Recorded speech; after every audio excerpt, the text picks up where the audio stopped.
Welcome back to RMU Live. I'm Isabella Harris. And I'm Nathan Kingston. Let's get right into the news. On Wednesday, the Federal Reserve cut the benchmark interest rate by a large half point. This is the Fed's first in more than 4 years. They also have the potential to scramble the economic landscape just as Americans are preparing to vote. For more information on the Federal Reserve cut, we're going to send it over to reporter Brian Abel. After over 3 years of grappling with the economy crippled by COVID, Democratic presidential nominee Kamala Harris celebrating Wednesday's Federal Reserve interest rate cut in a campaign statement calling it welcome news. The timing of the cut, though, is leading her opponent, Republican presidential nominee Donald Trump, to question whether the Fed's move is a political one. I guess it shows the economy is very bad to cut it by that much. Assuming they're not just playing politics, the economy would be very bad, or they're playing politics, one or the other. But it was a big cut. Some experts and economists, however, dismissing those claims. The job market's roughly where it should be. Inflation is getting back down to where it should be. Look, if the Federal Reserve were trying to influence this election, trying to help Democrats, they would have cut rates 9 months ago. President Joe Biden saying this about the Fed cut in a Thursday economic speech. I think it's good news for consumers, and it means the cost of buying a home, a car, and so much more will be going down. Only time will tell if voters will feel the impacts of leveling inflation and the rate cut, or if they'll believe it's political smoke and mirrors before casting ballots in November. As much as people like to put the election on the Fed's shoulders, the Federal Reserve does what it does when it thinks it's possible to do it and when it thinks it needs to do it, not answering to any politicians. In Washington, Brian Abel reporting. Thank you, Brian. Continuing with politics, Johnson is under pressure after House fails to pass GOP funding plan and Trump pushes shutdown. The House could not pass a 6-month GOP government funding plan, which included a measure on non-citizen voting pushed by Donald Trump. The bill's the bill's defeat highlighted Republican divisions, with 14 Republicans opposing it. Speaker Mike Johnson must seek a new approach to avoid a government shutdown as funding expires at the month's end. A, quote, clean extension without the voting measure is seen as the only viable option, but Trump insists on trying election security to any funding, end quote. Ohio Governor Mike DeWine spoke at a news conference on Monday in Springfield, Ohio. He spoke specifically on the Haitians and the respect he has for them finding work in the U.S. legally. Although he did not criticize former President Trump and Senator J.D. Vance, DeWine stated their comments of spreading false rumors of animal abuse of the people of Haiti is very hurtful to the men and women who work every day. On to some more presidential campaign news. Former President Trump held a rally in Uniondale, New York, while continuing his campaign following an assassination attempt. Vice President Kamala Harris addressed the Congressional Hispanic Caucus Institute, criticizing Trump's immigration and reproductive rights stances. New polls show Harris is leading Trump in Michigan and Pennsylvania, but no clear winner in Wisconsin. The Teamsters Union declined to endorse a candidate, though Harris has secured backing from other major unions. Meanwhile, Trump is pressuring Republicans to shut down the government unless they pass a bill targeting non-citizen voting, as the House failed to pass a 6-month funding plan, including the legislation. Walkie-talkie explodes in Lebanon just 1 day after the deadly pager attack. The explosion killed at least 20 people and 450 critically injured. This was an attack targeting Hezbollah. Lebanon's communication ministry said the walkie-talkie devices that exploded on Wednesday were a discontinued model made by the Japanese firm Icon. 95 people were wounded and transferred to Iran for treatment. Dr. Fayez Arab Milan's health minister discusses how conflicts in the Middle East affect the country's health system. Here's what he has to say. It's a very tough event. You know, if you look at the numbers that we had to deal with, almost 3,000 casualties. And you know, the different things, you know, between this and the port explosion is that here 2/3 of the casualties or of the wounds were medium or more. And almost 2/3 of the patients required admission to the hospitals. So indeed, it was, I think it put a lot of strain on the hospitals last night. The only way I could, characterize it is that indeed it was a sort of a mass aggression, and it's clearly an escalation. Now, where will that lead? We're unfortunately more away from the diplomatic kind of solution that some of the countries have been trying to forge between the different parties. And unfortunately, it's clearly this is a step in the wrong direction. A new era has begun for war in Israel due to devices exploding all over across Lebanon. Only 24 hours in between explosions of pagers and other devices, killing multiple people, including children. Over 2,800 are currently injured. Moving on, Boeing is reducing executive pay and furloughing non-union workers during the strike. Boeing is temporarily furloughing non-union workers, including executives, during a strike by 33,000 members of the International Association of Mechanists to conserve cash. Furloughed employees will work 3 weeks out of 4, retaining benefits. Production at Boeing's non-union South Carolina factory will continue. CEO Kelly Ortberg, who took office in August, announced pay cuts for leadership and is negotiating with the union over wages and pensions. Talks have stalled, with both sides expressing frustration. For more on the Boeing strike, Karen Kaffa has more. Federal mediators working to bring Boeing and the union representing 33,000 of its workers closer together. If you want to attract talented people here, you have to give them a decent pay rate. Late last week, members of the International Association of Machinists and Aerospace Workers Union rejected a deal reached between union leaders and Boeing and walked off the job. Give me back my retirement, give me my decent pay raise, and you'll have 33,000 people actually willing to help you build airplanes. Since 2018, a series of crashes and near disasters have dented Boeing's finances and reputation. But last year, Boeing's then CEO saw a 45% pay raise, while wages of Boeing's union workers stayed flat. Art Wheaton of the Cornell University School of Industrial and Labor Relations says the workers have leverage because their work is so specialized. It is a huge problem trying to replace those workers because there's not a lot of people that know how to build airplanes, especially these large airplanes around the world. There's a very limited skill set for this. In a Monday employee memo, Boeing announced temporary spending cuts, including a hiring freeze and travel restrictions, and said furloughs of employees and executives are possible. A strike can cost them more than $1 billion a week, so they really do need to get this solved quickly. Union members say they want a 40% pay bump over 4 years to make up for recent inflation and for nearly 2 decades of past contracts that downsized retirement and health care benefits.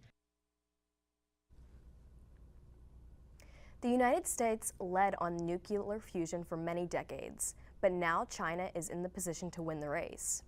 Companies and industries in the world are worried about the U.S. and losing its lead in the race against clean energy, against China.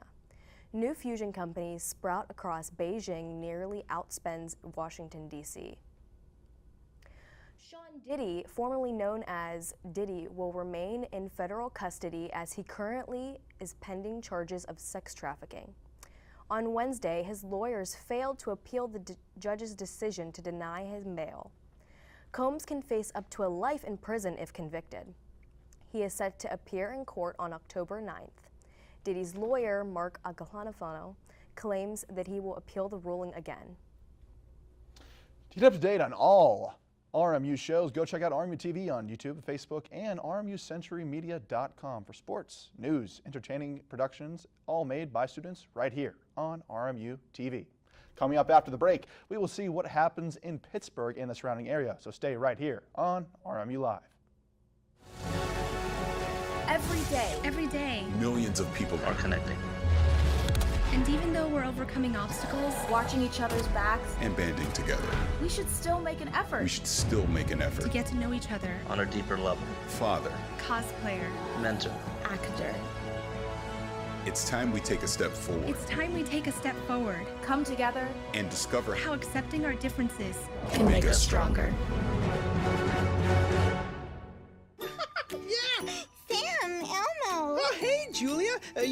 play band with us? I'm gonna play my clarinet. And Elmo's gonna play his drum. Drum loud. Oh, well, you know what to do, Julia. Julia knows.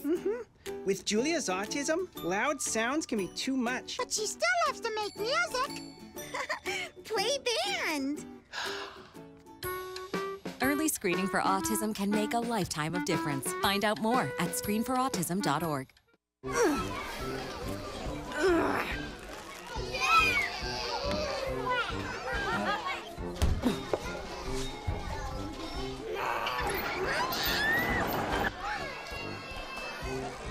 If you love them enough to crawl into a play place to get them to come down,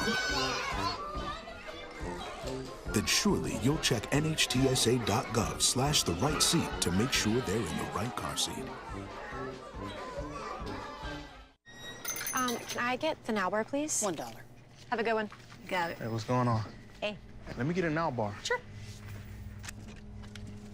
$1. Appreciate you. Got it.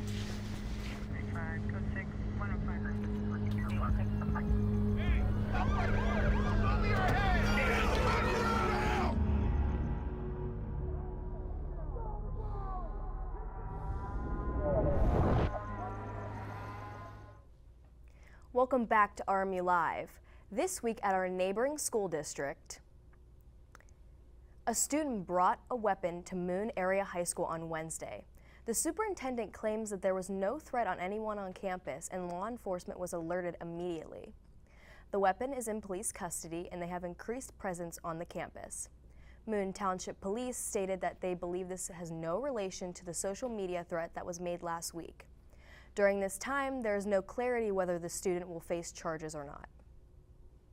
Shots were fired at police inside apartment building in Aliquippa. State police are assisting Aliquippa police in investigating an incident where shots were fired at officers in an apartment building in Superior Avenue. The incident occurred around 5:10 p.m. Wednesday after police responded to reports of the suspicious individual dressed in black, waving a gun. The suspect fled into a stairwell where a shot was fired, hitting a doorway. No one was injured and no arrests have been made as of Thursday morning. 2 people were injured in a crash involving a police vehicle and other car in Washington near Jefferson Avenue and Hall Street shortly before 11 p.m. Wednesday. The police car with emergency lights flashing was struck by the other vehicle. One person was ejected and airlifted to the hospital while the officer involved was also hospitalized. The event of their injuries remains unknown and the crash is under investigation. Emergency responders were on the scene for hours. 2 people were critically injured when a motorcycle crashed into a car early Wednesday morning in downtown Pittsburgh. The accident occurred between Smithfield Street and 6th Avenue. Just after midnight, the cyclist hit the driver's side of the car when running a red light. Both the rider and passenger are in stable condition at the hospital. The driver was not injured. The investigation is ongoing. Emma Shipley, 45 of Legionnaire, was found dead on Helens Lane in Cook Township during a search. She was last seen on September 8th in Legionnaire, over 9 miles from where her body was discovered. The circumstances of her disappearance remain unclear, and her boyfriend Roger Angelo Jr. was the prime suspect.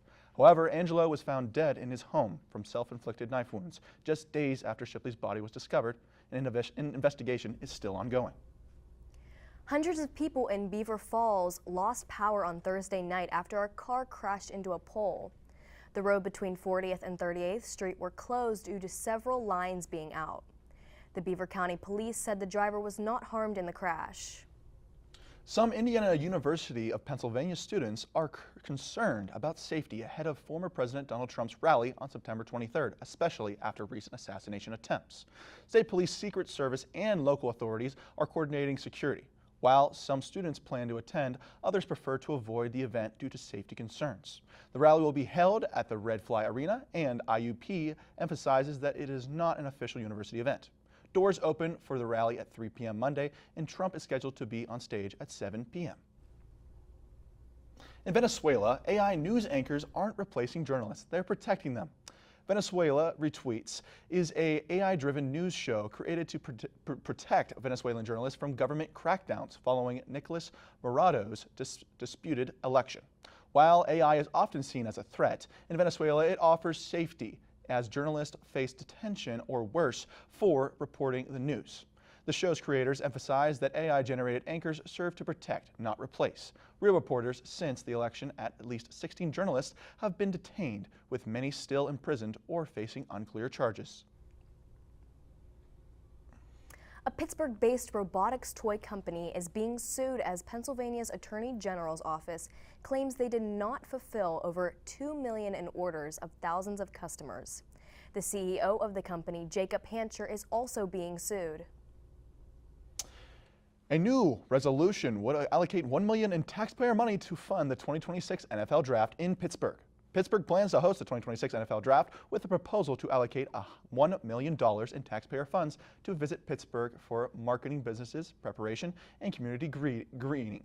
Supporters like Councilman Kalari Mosley see it as an investment with the potential for a significant economic return, while critics such as Councilman Anthony Conghill raise concerns about the city's tight budget. Conghill opposes the resolution, noting that Pittsburgh already offers in-kind support like venue spaces and services.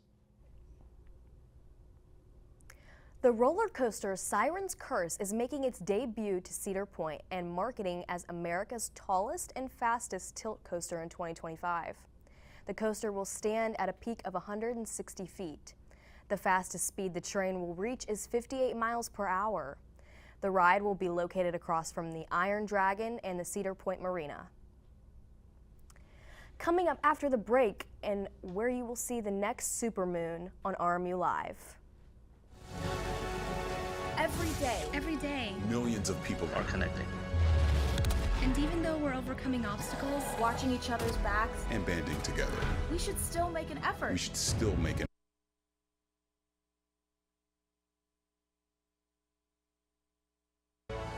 It's time we take a step forward it's time we take a step forward. Come together and discover How accepting our differences can make us stronger. Yeah! Sam, Elmo! Oh, hey, Julia. You ready to play band with us? I'm gonna play my clarinet. And Elmo's gonna play his drum. Drum loud. Oh, well, you know what to do, Julia. Julia knows. With Julia's autism, loud sounds can be too much. But she still loves to make music. Play band. Early screening for autism can make a lifetime of difference. Find out more at screenforautism.org.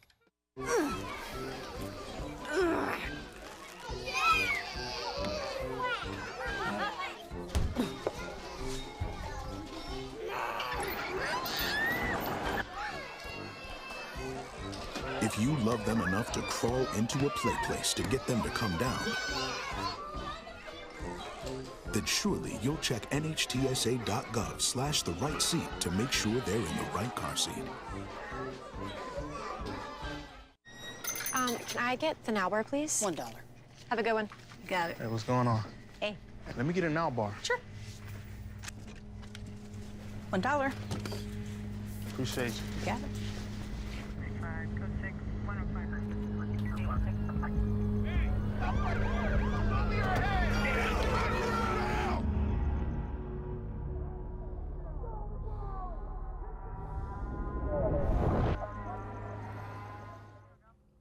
Welcome back to RMU Live. There have been a lot of sports this past week in the Berg and for RMU. Let's send it over to Finn Lyons to tell us more. Finn, what do you have? Thanks, guys. I'm Finn Lyons, bringing you the latest Pittsburgh and Robert Morris sports news. The Pirates have been eliminated from playoff contention as they head into their final 9 games of the season. The Pirates finish up their series against the St. Louis Cardinals tonight at 6:40. The Steelers head home this weekend after beating the Denver Broncos 13-6. Darnell Washington scored the Steelers' first touchdown of the season off a 5-yard pass from Justin Fields. The 2-0 Steelers now face the 2-0 Los Angeles Chargers this Sunday at 1. Keeping with football, the Pitt Panthers are coming off their own win as they pulled off an exhilarating performance in the backyard brawl, defeating West Virginia 38-34. Pitt quarterback Eli Holstein had an amazing performance, throwing for 301 yards and 3 touchdowns. Holstein also led the team in rushing yards for 59 yards. Now the Panthers look to the next game as they face the Youngstown State Penguins at 3:30 on Saturday. Speaking of Saturday, the Pittsburgh Penguins kick off the preseason as they head up to New York to face the Buffalo Sabres at 7.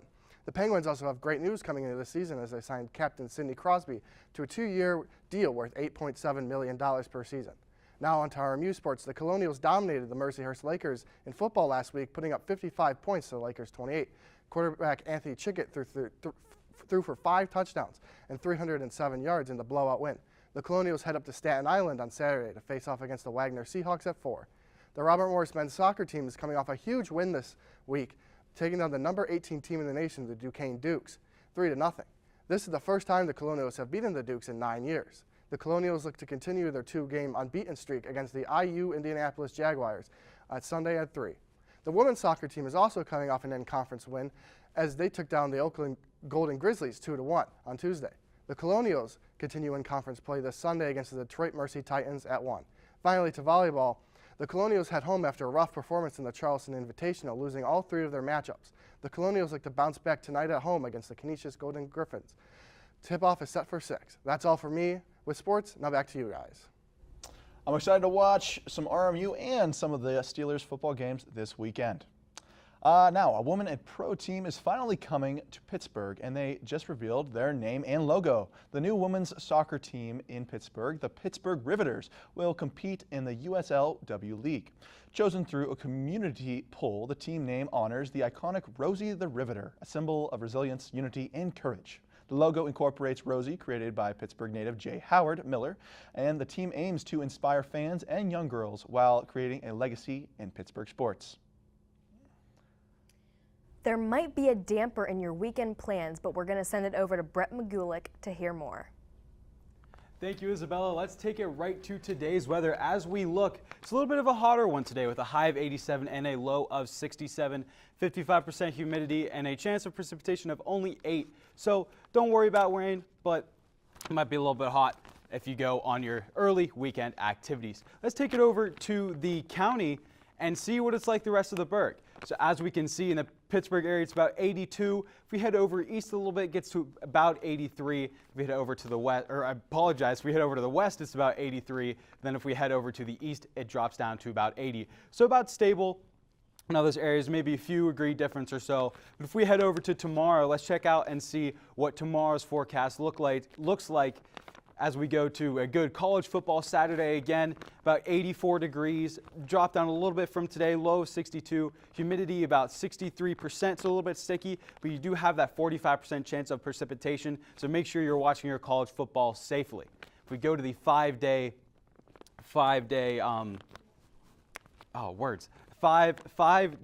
forecast, let's take a look. As we go to Saturday, we checked that out already, and if we go to a good Steelers Sunday, 85 and a low of 65 with a partly cloudy, but you should still be able to enjoy your Steelers football nicely. If we head over to Monday, it is going to be rainy, a little bit of a drop in temperature, low or high of 77, low of 66 with the rain back in the forecast. And if we jump over to Tuesday, got a pretty rainy week so far. So we go to high of 76, low of 64. It's going to be stormy, so you might want to stay inside on Tuesday as well as Wednesday. About the same temperatures, drop down a little bit, but it's going to be rainy. So we got a little bit of a rainy week coming up, so make sure you bring your umbrellas and your raincoats, and I'll send it back to the desk. Looks like it's going to be a good weather for the Steeler game at last. On Tuesday evening, the moon peaked at its fullest and continued to appear through Thursday. A partial lunar eclipse occurs when the Earth moves between the sun and the full moon, and they perfectly align. The partial eclipse was seen over Europe, Asia, Africa, North America, and South America. To find out what is going on and around campus and the Pittsburgh area, check out RMUcenturymedia.com. The student writers over there have you covered on all things news, sports, art, entertainment, and more. Coming up, your go-to storage container is filing for bankruptcy? Stay right here on RMU Live.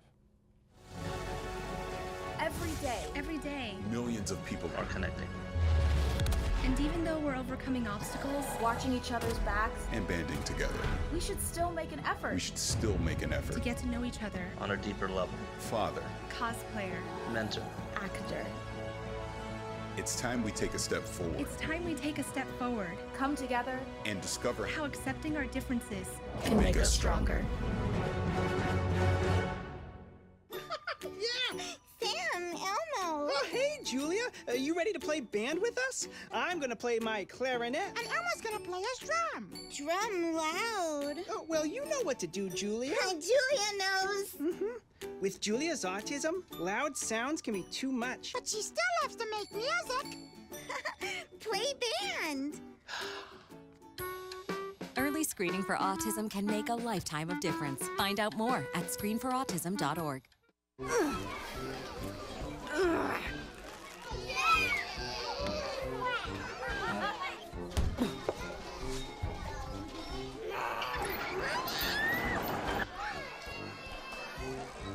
If you love them enough to crawl into a play place to get them to come down,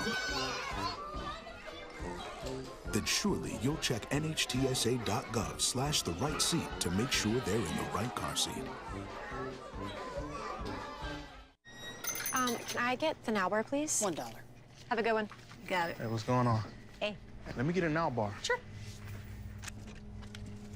$1. Appreciate you. Got it.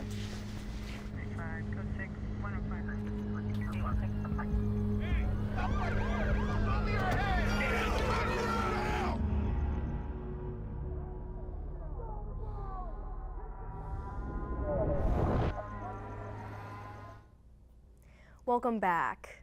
Nearly 70% of people could become resistant to the superbug. A superbug crisis is breaking out. It could potentially kill 40 million people by 2050. A study estimates an animatronical resistance happens when pathogens, including bacteria and fungi, develop the ability with medications used to kill them. Dr. Chris Murray says, quote, "We need an appropriate attention on the new antibiotics," end quote. U.S. overdoses have fallen sharply in recent months, a hopeful shift in trends. Overdose deaths in the U.S. are at their lowest in 3 years, with a 10% decrease and a significant declines in fentanyl-related deaths. Expanded access of naloxone and fentanyl test strips, along with opioid use disorder treatments, likely contributed to the drop. Non-fatal overdoses have also fallen. However, disparities remain, with death rates rising among Native Americans and Black men. Experts stress continued intervention to sustain progression and address the ongoing opioid epidemic. The U.S. is currently ranking last on the key health measures compared to other nations. The United States currently spends more money on health care than any other country, but the Americans struggle to afford the essential health care. The rankings in the Commonwealth Fund released last year found that the U.S. has the highest rates of death from avoidable and treatable causes. September is Pediatric Cancer Awareness Month, and to support this, a Brownsburg teen continues love for baseball in the wake of cancer diagnosis. One of the best sounds in sports, pop of a baseball in a glove. You're with your friends all the time, you know, you get to hang out. For Brownsburg's Joey Sanson, baseball is everything. Kind of like a goldfish, you know. If something bad happens, just forget about it next play. But that sound and that love of the game was almost taken away. There are a few pieces of truly bad news you can ever get about your child, and this is one of them. Joey noticed a mass on his cheek. It was a tumor. It's just like the unknown of not knowing what's going to happen. It's very hard to watch your child go through this and then having to tell him what's going on and what's about to happen. Despite the diagnosis, Joey was determined to stay on the mound. One of the first questions he asked when we met with Dr. Ferguson was, can I still play my sports? I think being able to continue to play baseball through this is kind of what helped keep him strong, you know? Joey was throwing strikes, all while fighting cancer. After you go through it, you know, it's just like you have this almost like a superpower, you know? Have this extra strength of motivation. It helped him get out of bed on days he wasn't feeling good. If he could just go at least watch practice and be there, it was something that lifted him up a little bit. This weekend, Joey was recognized for his love of the game by the Indianapolis Indians, getting to throw out the first pitch. A dream come true. I've always wanted to play in the MLB, and even right now I get to throw a pitch. That's so cool. He gets to go out there and live every kid's dream for a minute. Joey's fight isn't over. He's going through 6 more months of maintenance chemo to try and to prevent the cancer from coming back, but he hopes the journey inspires others to keep fighting and never lose your love for the game. He has shown so much strength and resilience through this, and his want to be as normal of a kid as possible and enjoy these years of his life. I feel like it shows people no matter like what they have or going through, they can always get through it, and there's always something better, always to look forward to. Beating cancer, one round of chemo and one round of catch at a time. What an inspiring and touching story. I can't agree more, Isabella. Now, thank you for tuning in to RMU Live. For more news updates, we will see you next week right here on RMU Live.